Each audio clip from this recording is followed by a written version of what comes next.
ebya General Yoweri Kaguta Museveni bibi byasiba bikutuka kubanga wulira bino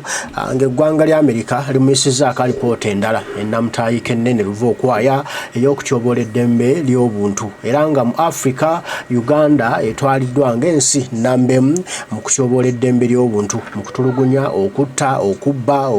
okubuzaawo okusiba okukola ebikolobero ku bannansi okubba obululu byonna General Museveni agwetisse omuzinzi guno era ng'ali wamu n'ebiri eri mu Sudan Khartoum amasasi agavuga eyo abantu abali mu kuttibwa eyo bwemage bebo be bakwataganyiziddwa ne Uganda nti kyolaba Sudan abantu abafa mu lutalo luliyo ababiriminje ebyenjalo biri mu kubba amasasi abantu omuwendo ogufa kyekimu abantu abatulugunyizibwa abawambibwa abatusibwako bulisa amaanyi abakyala byebimu gwe muwendo gwe gumu n'ekiri e Uganda wano General Museveni wakulembera nga bagamba nti bamukombako nti nno munnange osuse okutyoboola eddembe ly'obuntu naye afuuse kyesirikidde agamba mbu nno ye tebamugambako ye w'amaanyi nnyo andi esaabalwanyi kaakati nno bamuweereza okulabula okwokubiri era kwe kuddirira okusembayo nti kisusse we kyandikomye bamugambye bamulabudde emirundi mingi eyeefudde kiwagi nti naye kinava mu mpale ey'ebiraka ajja kunyumizaako bazzukulu be ne bajjajjaabe nti bannange neefuula mawale naye Amerika kye yankola kyali kikambwe kati nno bagambye nti bagenda kwongera okunyweza nnatti bwe fucyu ezimuggyako ensimbi na bwe wadde ajja akasimbi basibirewo ddala bwe kuku kubanga asusse okutyoboola eddembe ly'obuntu era ng'ensimbi zaafuna ate yazikozesa mu kutyoboola eddembe ly'obuntu kutta kusiba kutulugunya kuwamba kukola bikolobero ebitagwanidde ku bannayuganda nti Amerika yegamba tegenda kubikkiriza ebikolwa nga bino ebikolebwa General Yoweri Kaguta Museveni era nga wandiise omukuku munene nga guno gukwata ku Africa n'ensi yonna amawanga ag'enjawulo agalimu okutyoboola eddembe ly'obuntu okukyasusse era nga Uganda kugambye bagitadde ku mwanjo nnyo nga yeekira endala tuli bakitiibwa so kati ffe tukira abandi bawandisa kino ekiwandiiko nga kigamba nti 2023 country reports on human rights practices nti ekiwandiiko namutayiika ku kutyoboola eddembe ly'obuntu oba kukuuma eddembe ly'obuntu okwetolola ensi yonna the annual country reports on human rights practices, the human rights report cover internationally recognized individuals, civil, political, and worker rights as set forth in the Universal Declaration of Human Rights and other international agreements. The U.S. Department of State submits reports on all countries receiving assistance and all United Nations member states to the U.S. Congress in accordance with the Foreign Assistance Act of 1961 and the Trade Act of 1974. Bagamba ki nti buli mwaka alipoota zifulumizibwa ku ddembe ly'obuntu okutolola ensi yonna era nga alipoota zino zikwata ku bitundu ebyenjawulo okusingira ddala omuntu abantu ssekinoomu ebibiina by'abantu abannabyabufuzi abakozi n'abalala bangi nti kati nno bino bikolebwa okusinziira ku tteeka eratekebwako emikono erifuga eddembe ly'obuntu mu nsi yonna okutegeeragana ku okwakolebwa wakati w'amawanga ag'enjawulo nabo okukuuma eddembe ly'obuntu mu nsi yonna Amerika bwesinziira era nti ng'eyita mu department yaayo eyowa state oba bawaayo ebiwandiiko kutyoboola eddembe ly'obuntu okwenjawulo mu bitundu ebyenjawulo era nga bakyafulina essuubi nti bino byandibadde bitereezebwa naye amawanga agamu geefukidde gannaggwa dda agamba nti ago gonna amawanga Amerika geekwatira kugeewa ssente zaayo geeyamba ne ssente z'omuwa omusolo wa Amerika America enozito gachekinga era galina okugoberera amateeka n'ebiragiro ku nkozesa y'essente, galina okugoberera amateeka n'ebiragiro ku kutyoboola eddembe ly'obuntu, galina okugoberera amateeka n'ebiragiro ku temu, ku kiyita abantu, ku kiyisi, ku kiwamba abantu. Ebyo n'ebikolobero ebikyamu amateeka ago ganobanga gategabikavalinga era nga abakulembeze n'abamu mu ntebe mu mawanga yonna America gyewa obuyambi bwayo alina okubanga sekitiibwa mu ddembe ly'obuntu, alina okubanga ayikolera tambulira ku demokrasiya naye ate Museveni byataliiko nti bino byakolebwa mu mwaka 1961 ne tuddako 1974 awo wali entabwe wali obuzibu Uganda bwe yasinga okusanga era bizibu twayitamu bingi kati nno awe bakonedde ku Uganda we wano bogeredde ku Sudan wali kabagattamu Uganda era we wano bagambye nti across Sudan in Africa the Sudanese armed forces and rapid support forces have unleashed horrific violence, death among the Sudanese armed forces and rapid support forces have unleashed horrific violence, death, and destruction, including mass killing, unjust detentions, rape, and other forms of gender-based violence. In December, I determined that members of both forces engaged in war crimes and that members of the rapid support forces and engaged in crimes against humanity and ethnic cleansing elsewhere in Africa. Agambye nti ekiri Sudan eyo wakati w'ebibinja ebirwanagana wali okutoboola eddembe ly'obuntu okususse, waliyo okutta abantu obwereere, waliwo okwonoona ebintu by'abantu eby'obwereere era mulimu n'okuwamba abakyala ne babalisako g'obulisa-maanyi abasajja abo ate nno ne Uganda naga nayo bikolebwa nti Uganda wano olaba government took aim at the human rights of the Ugandans, enacting a board document,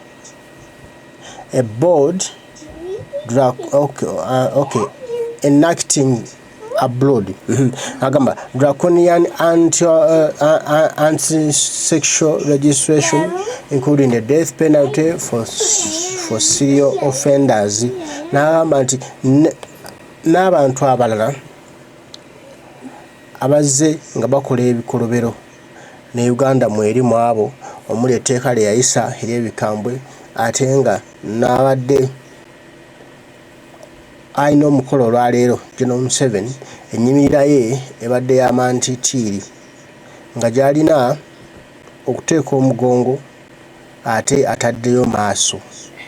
nga buli wamu tateredde olw'ebigenda mu maaso nga ali mu kutya agamba bolo banizijjako ekintu amangu. So ebikolobero byonna General Museveni byazze akola byazze atuusa ku bannayuganda omuli ekita abantu ekibbattaka ekisukumya ekikaabya abantu enguze esuse buli kimu ekisusse ekiyitirivu General Museveni babimunenyereza era ng'alina okwetonda bannayuganda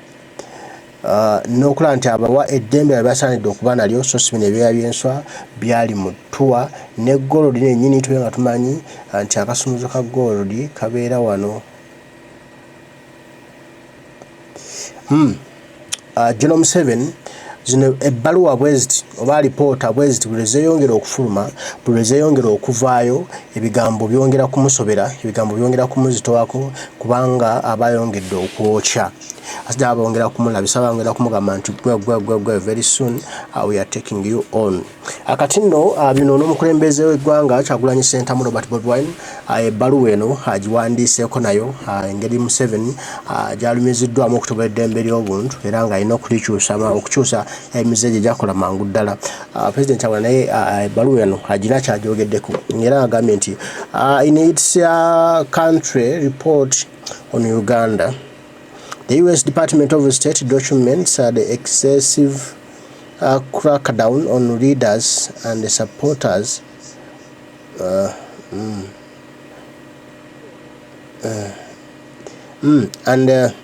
agambye nti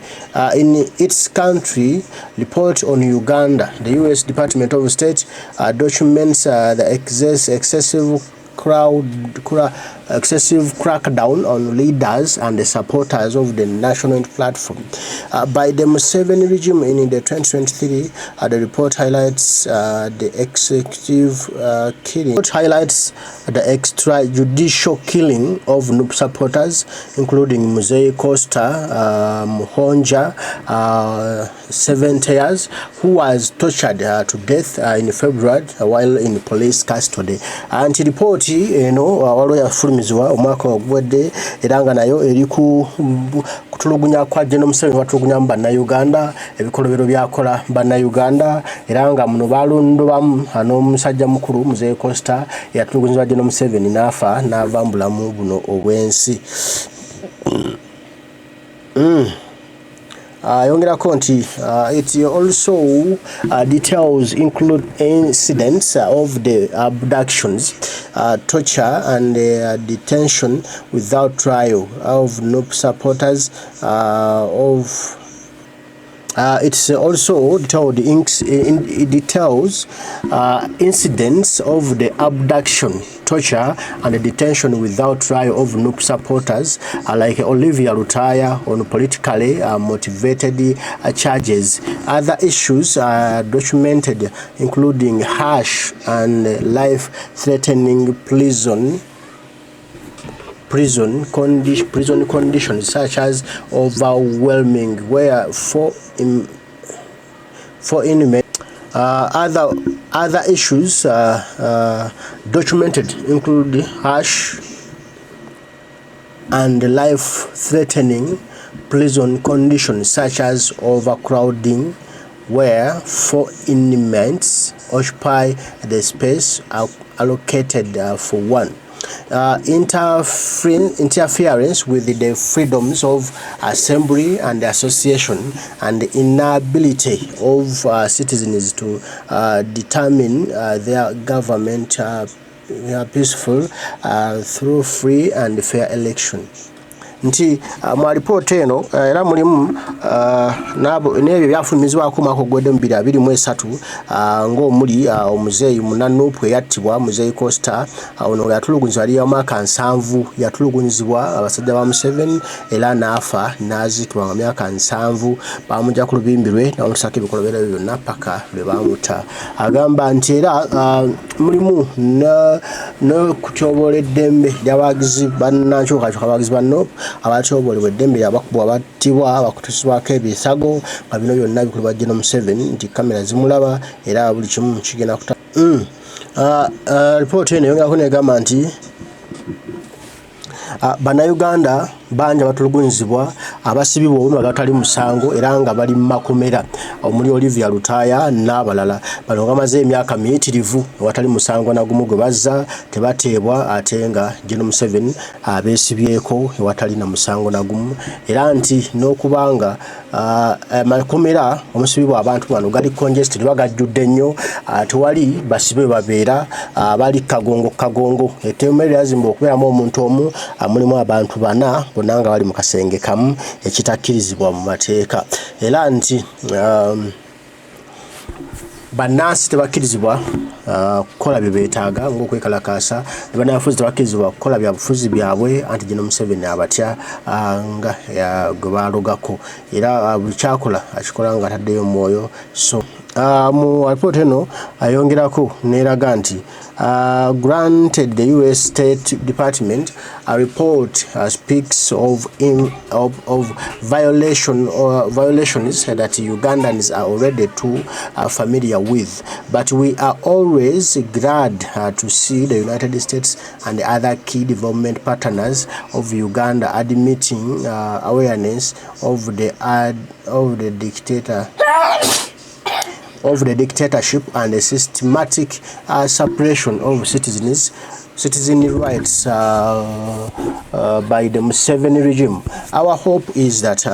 in addition to this statement, the US government and the other development partners will take a firm action. Byongera okulagwa Egwanga Lya America eby'okutyoboola eddembe ly'obuntu ebisusse mu ggwanga Uganda, okutulugunyizibwa kw'Abannayuganda batalina musango, okubba, okutta, okunyiga, okubuzaawo kw'Abannayuganda, naye nga bino byonna bikolebwa ensimbi z'omusolo wa America ezibadde ziweebwa General Museveni nga yeefudde. Alipoota ndowooza mugiwulidde bulungi n'omukulembeze Kyagulanyi Ssentamu Robert Bobi Wine ng'ayongera okugiyitaayitamu okutubuulira ddala ebituufu ebirimu omuli eddembe ly'obuntu erityobooleddwa ennyo mu Bannayuganda ate nga munnange General Museveni yakola bino byonna. Kati nno ensonga nga bw'azirambise President Kyagulanyi azibadde nnyuvu, zibadde za muwendo nnyo era nga teyanzeege simanyi oba okay, byonna nga bwe biri Mukama yalina otutaasa ffe byasukka dda entogeera yaffe, byasukka dda amaanyi gaffe, tunabikwasa oyo omutonzi ye nnyini ggulu kabamba ggulu atulwanire entalo zino, kubanga General Museveni ye watuuse agenda ali kajja akasembayo afuluma. We just watch the space very soon. Mbaagala nnyo mwenna abanjagala, mwenna abaliko naye baŋŋambye nti kale Omukama abakuume, tujja kuba tuddamu ebigambo tubigambe era nga tukwatagane tongera okukuuma eddembe ly'obuntu, nga kuwanira ensi yaffe, okuwanira eggwanga lyaffe, tuba tuwano we tunayo waka walala mweraba.